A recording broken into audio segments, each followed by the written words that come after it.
नमस्कार दोस्तों, मैं हसीब अहमद आज पहली दफ़ा फेसबुक लाइव के माध्यम से आपसे जुड़ रहा हूं। ऐसे तो आए दिन आप मेरा समाचार वॉइस ऑफ इंडिया के माध्यम से देखते रहे हैं, जो कि व्यवस्था के ख़िलाफ़, भ्रष्टाचार के ख़िलाफ़, शोषण के ख़िलाफ़, महिला अत्याचार के ख़िलाफ़ रहता है। और हमेशा मैं कोशिश करता हूं वो चीज़ दिखाऊं जो आम पत्रकार नहीं दिखा पाते हैं।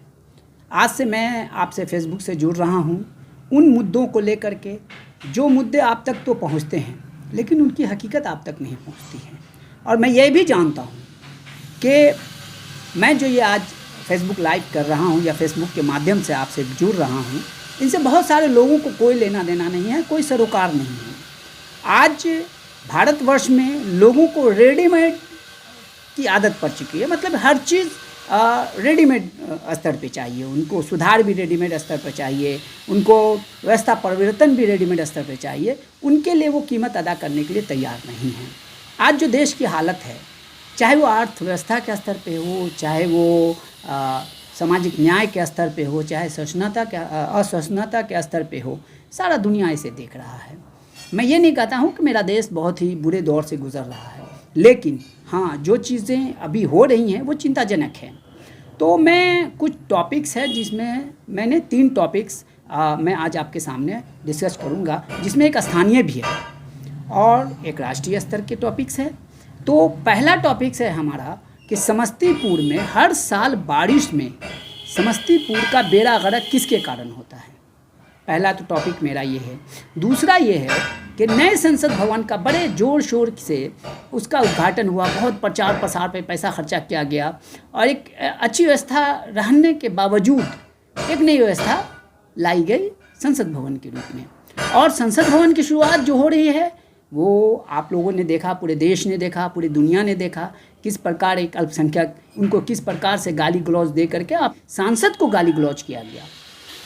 तीसरा टॉपिक है अभी बिहार में जो इलेक्शन है 24 और 25 दोनों में, उसकी तैयारी शुरू हो गई है। जो सांप्रदायिक ताकत हैं वो चाहते हैं यहाँ धर्म के नाम पे, मस्जिद मंदिर के नाम पे नफ़रत का बीज बोया जाए।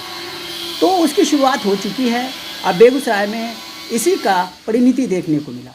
तो सबसे पहले मैं आता हूँ अपने पहले टॉपिक्स पे। समस्तीपुर जो पहले शमसुद्दीनपुर के नाम से जाना जाता था, आज समस्तीपुर नगर निगम बन चुका है। नगर निगम बने हुए लगभग उनको 1 से 1.5 साल हो चुका है। लेकिन नगर निगम बनने के बाद समस्तीपुर में क्या चेंजिंग आई और नगर निगम बनने से पहले समस्तीपुर में क्या चीज़ें थीं, क्या व्यवस्था परिवर्तन हुआ, ये सारे लोग देख रहे हैं। और मैं एक बात आपको एकदम खुले तौर पे कर दे रहा हूँ। और इन सभी जो आज बरसात में जो हर गली गली में पानी लगा हुआ है, हर गली गली में नाली के पानी, हौज के पानी, गंदगी बिछड़ी पड़ी हुई है, उसके ज़िम्मेदार ना तो नगर निगम है ना जिला प्रशासन है, उसके ज़िम्मेदार हैं आम जनता। आम जनता को मैंने जैसा कि आपको कहा, आम जनता को रेडीमेड सॉल्यूशन चाहिए। वो रोड पे नहीं उतरना चाहते हैं, वो बात करना नहीं चाहते हैं, वो अपने आप को बचाना चाहते हैं, टेबल पर बैठ के रेवोल्यूशन चाहते हैं। वो चाहते हैं उनका बदला, उनका काम कोई दूसरा करे। तो ऐसा तो होना ही है, चाहे वो पदाधिकारी हो, किसे पड़ी है, कौन आफत आ पड़ी है कि वो पानी में हेल करके आए, पानी निकालें, कौन उनकी नौकरी जा रही है, कुछ नहीं होने वाला है। तो मैं आपको बता देता हूँ कि अभी 2 दिन वर्षा हुई, 24 घंटा लगभग वर्षा हुई। इस 24 घंटा के अंदर ही समस्तीपुर नगर निगम का पोल खुल गया। पोल इस मामले में खुल गया कि जैसे ही नगर निगम बना, टैक्स को लेकर के हाहाकार आ गया। हर तरफ टैक्स कलेक्टर घूम रहे हैं, टैक्स दो, हर चीज़ में टैक्स है, हर जगह टैक्स के लिए लोग परेशान बने। लेकिन व्यवस्था या सुविधाएं देने के नाम पे नगर निगम बिल्कुल ज़ीरो है। नगर निगम का हाल ये है कि नगर निगम के सड़कों पे आवारा पशु, कुत्ते, गाय, बैल, भैंस यूँ ही घूमते रहते हैं, कोई देखने वाला नहीं है। नाली बजाती रहती है, कोई देखने वाले नहीं है। नाली के ऊपर स्लैब टूट गए हैं, कोई देखने वाला है। आए दिन उसमें बूढ़े बुजुर्ग बच्चे गिरते हैं और घायल हो जाते हैं। तो ये तो खैर प्रशासन की बात है, लेकिन आम जनता क्या कर रही है। पहले आपने सुना होगा कि यदि प्रशासन से या किसी अधिकारी से कोई बात मनवाना होता था तो एक संवैधानिक तरीके से लोग प्रोटेस्ट करते थे, रोड पे उतरते थे, नारे बुलंद करते थे और बगैर किसी चीज़ को क्षति हानि पहुंचाए अपनी बात प्रशासन के कान तक पहुंचाते थे। लेकिन अब समस्तीपुर नहीं, आम शहरों में भी सभी लोग बिल्कुल ही रेडीमेड सुधार को लेकर आश्वस्त हैं कि कोई आएगा उनके मसीहा बन करके और ये सब चीज़ें करके चला जाएगा, जो कि होने वाला नहीं है। जब तक प्रशासन के कान के आगे डंके नहीं बजेंगे, जब तक नगर निगम के पिछवाड़े में बम नहीं फूटेगा, बम फूटने का मतलब ये नहीं है कि बम फोड़ देना, जब तक नगर निगम के पिछवाड़े में आग नहीं लगेगा, उनकी नौकरी खतरे में नहीं पड़ेगी, तब तक कोई सुधार होने वाला नहीं है। दोस्तों, मैं नहीं कहता हूं कि आप आइए क्रांति बर्पा कर दीजिए, आप आइए तोड़फोड़ कर दीजिए, लेकिन एक संवैधानिक तरीके से आपको प्रोटेस्ट करना होगा। आप किसी को ब्लेम नहीं कर सकते। आप ब्लेम करते हैं पत्रकार को, आप ब्लेम करते हैं पुलिस को, आप ब्लेम करते हैं, आपकी अपनी जो संवैधानिक जिम्मेदारी है उससे आप बच रहे हैं, जिसकी परिणति है हर शहर में इस तरह की अव्यवस्था। तो मैं ये कहना चाहूँगा अंत में, पहले टॉपिक्स के अंत में, कि आप लोग अपनी जिम्मेदारी समझें, रेज द वॉइस, आवाज़ उठाएं, अपनी जो सिविल सोसाइटी है उसको एक्टिव करें, डीएम तक, जिला पदाधिकारी तक, एसपी तक, नगर निगम के पदाधिकारी तक, उन तक डेलीगेशन लेके जाएं, उन तक, उनके कान तक बात पहुंचाएं, तभी जाकर के इस तरह के समस्याओं का समाधान हो सकता है। दूसरा टॉपिक जो है, जो मतलब राष्ट्रीय नहीं अंतर्राष्ट्रीय होता जा रहा है, वो ये है कि मोदी सरकार ने, या यूँ कहें नरेंद्र दामोदर दास मोदी ने बड़े धूमधाम से बहुत पैसे प्रचार प्रसार पर खर्चा कर करके एक नए संसद भवन का शिलान्यास किया और उसका उद्घाटन भी हुआ। पुराने संसद भवन से स्थानांतरित हो गए नए संसद भवन में लोकसभा और राज्यसभा चलाया। बड़ी खुशी की बात है, होना चाहिए। लेकिन एक चीज़ आगे बढ़ने से पहले मैं आपको बता देता हूँ, ये उस वक्त किया गया जब हमारा देश कोरोना काल से गुजर रहा था, जिस वक्त हमारे देश को दवाइयों की, ऑक्सीजन की, वैक्सीनेशन की ज़रूरत थी और लोग मर रहे थे। अगर आप सच्चे दिल से अगर इस चीज़ पे गौर करें तो आपको पता चलेगा कि पूरे भारतवर्ष में करोड़ों लोग मर गए। उसका आप इससे अंदाज़ा लगा सकते हैं कि जो भी शहर के कब्रिस्तान या गांव के कब्रिस्तान होते हैं, जहां कब्रें बनती हैं, जहां स्मशान होते हैं, मुर्दे जलाए जाते हैं, आम दिनों में 3-4-5 महीनों में, एक महीने में 3-4-5 मुर्दे गाड़े जाते थे या जलाए जाते थे।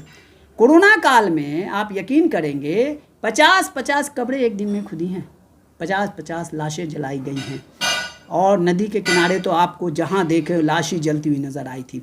लेकिन सरकार इस बात को मानने के लिए तैयार नहीं है। खैर, ये दूसरा मुद्दा है। जिस वक्त हमारे देश को इन संसाधनों की ज़रूरत थी, उस वक्त संसद भवन का शिलान्यास किया गया, इन सब चीज़ को इतर कर करके, और इसके प्रचार प्रसार पे इतने पैसे खर्चा किए गए, जिस पैसे से न जाने कितने गरीबों का भला हो सकता था, कितनी दवाइयाँ आ सकती थी, कितने वैक्सीन्स आ सकते थे।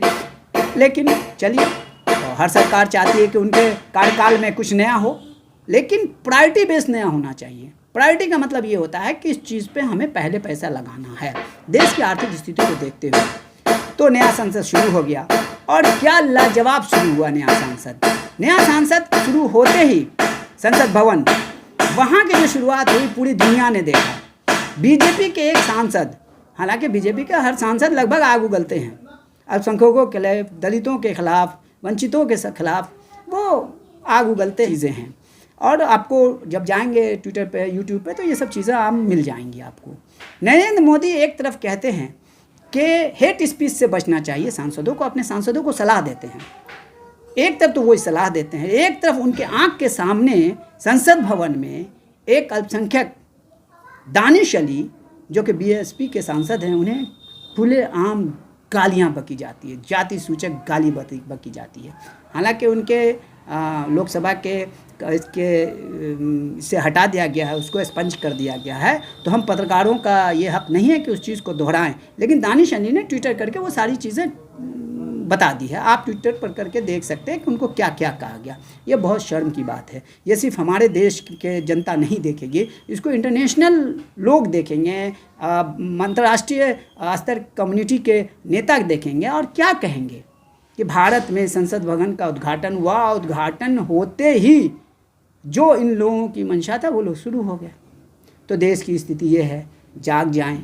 आज उनके साथ हुआ है, कल आपके साथ होगा, परसों किन्हीं और के साथ होगा। तो ये जो व्यवस्था है ये बहुत ख़तरनाक है। आने वाले हमारे नस्लों के लिए, आने वाले हमारे बच्चों के लिए अगर यही व्यवस्था रही तो इस देश को बर्बादी से कोई नहीं बचा सकता।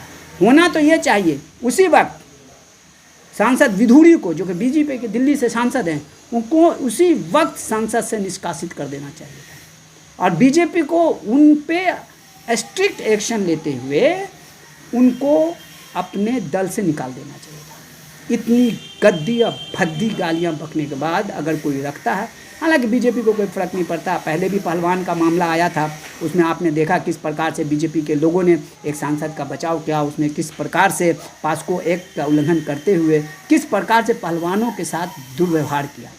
खैर, तीसरा टॉपिक है, अभी बिहार में इलेक्शन हो। बिहार में लोकसभा का इलेक्शन पूरे देश में होने वाला है। बिहार में विधानसभा का भी इलेक्शन आयोजित है, तो उसकी बीजेपी ने शुरुआत कर दी है।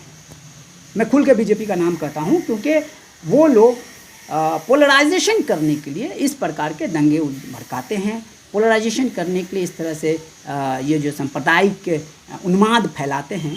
बेगूसराय में किसी शराबी ने, मनचले ने शिवलिंग को तोड़ दिया, उसके अगेंस्ट में जो रिएक्शन हुआ वो बहुत ही बवाल करने वाला था।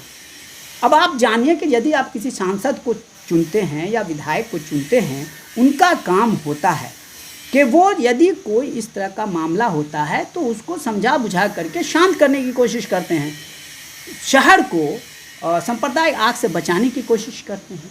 लेकिन हमारे बीजेपी के सांसद क्या करते हैं, उसमें आग में घी का तेल काम डालने का काम करते हैं। बेगूसराय के हमारे सांसद हैं, सांसद गिरिराज सिंह, उन्होंने वहाँ पे जाके जय श्री राम के नारे लगवाए। उनको तो चाहिए था कि जो जिन्होंने ऐसा किया उसको अरेस्ट करवाते, पुलिस प्रशासन का काम था ये, उस पर दबाव बना के उसको अरेस्ट करवाते। आज जो लोग इस तरह का सांप्रदायिक माहौल पैदा कर रहे हैं उनको समझाते बुझाते नहीं समझते तो उन पर पुलिसिया कार्रवाई करवाते। इसके बदले में उन्होंने क्या किया, उन्होंने ये किया कि वहाँ जाके जय श्री राम के नारे लगाए, लोगों के भावनाओं को भड़काया, इस कदर भड़काया अगर पुलिस वहाँ एक्टिव नहीं होती तो वहाँ कोई बहुत बड़ा कांड हो जाता। न्याय देने का काम या सज़ा देने का काम प्रशासन का, जुडिशरी का है। प्रशासन उसे पकड़ती है, उस पर कार्रवाई करती है और जुडिशरी उसको सज़ा देती है। लेकिन आज हमारे देश में न्याय देने का काम सरकारें कर रही हैं।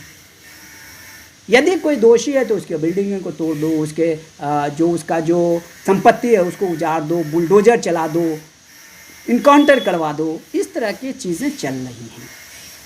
तो ये देश के लिए ख़तरनाक है और मैं निवेदन करूँगा उन बुद्धिजीवियों से कि अपने समाज के बच्चों को इन चीज़ों से बचाएं, उन्हें पढ़ने लिखने की शिक्षा दें, उन्हें बताएं कि उनका कैरियर क्या है, उन्हें बताएं कि किन बातों पे उन्हें सवाल उठाना है। हालांकि मैं जानता हूँ मेरे इस वीडियो को हमारे समाज के लोग बहुत ज़्यादा पसंद नहीं करेंगे क्योंकि उन्हें इन सब चीज़ों से कोई लेना देना नहीं है। उनके पास समय नहीं है कि 5 मिनट 10 मिनट कोई वीडियो को देख सके। हाँ, चटखारेदार मज़ेदार सांप्रदायिक डिबेट्स अगर हो तो उसमें उनको बहुत मज़ा आता है, लेकिन यदि उनके काम की बात अगर कोई कर रहा है तो उनको सुनने के लिए तैयार नहीं है। तो दोस्तों, आज तो मैंने 3 टॉपिक उठाया है। पहला टॉपिक ये था कि समस्तीपुर के बदहाली का जिम्मेदार कौन है। तो सीधा बात है कि समस्तीपुर के बदहाली का जिम्मेदार यहाँ की आम जनता है। दूसरा टॉपिक था कि संसद भवन में नए संसद भवन में जो एक नई प्रक्रिया शुरू हुई है वो आगे कहाँ तक जाती है और हमारे देश को कितना नुकसान पहुँचाती है, समय बताएगा, आप लोग सचेत हो जाएं। तीसरा है कि उन सांप्रदायिक लोगों से बचें, उन सांप्रदायिक नेताओं का बहिष्कार करें, बाइकाट करें जो आपके बीच में द्वेष फैलाते हैं, आपके बीच में आग लगाने का काम करते हैं। किसी भी जनप्रतिनिधि का काम होता है कि कोई भी मसला है उसको सुलझाएं, न कि उसको आग लगाएं। तो ऐसे सांसदों से बचें, विधायकों से बचें, जनप्रतिनिधियों से बचें। इसी आशा के साथ फिर मिलेंगे। तब तक के लिए हसीब अहमद को आज्ञा दीजिए। नमस्कार।